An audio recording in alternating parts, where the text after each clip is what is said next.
ہمارا سوال ہے مسلمانوں سے، رسول خدا نے فرمایا ہے انی تارکم فیکم الثقلین کتاب اللہ و عطرتی، میرے بعد تم نے اللہ کی کتاب اور عطرت سے دین لینا ہے.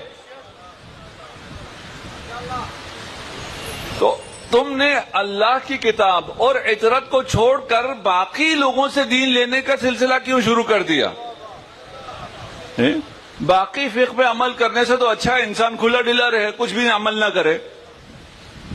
بھائی ان پابندیوں پر عمل کر کے بھی کہیں نہیں پہنچنا، تو اس سے تو اچھا کم از کم دنیاوی زندگی میں تو عیش کر لینا، نہ کوئی حلال نہ کوئی حرام. اس لیے کہ یہ جو فقہ ہے اس کا حکم نہیں ہے، اور فقہ جعفری اگر آپ کہتے نہیں ہے تو حکم تو اسی کا ہے.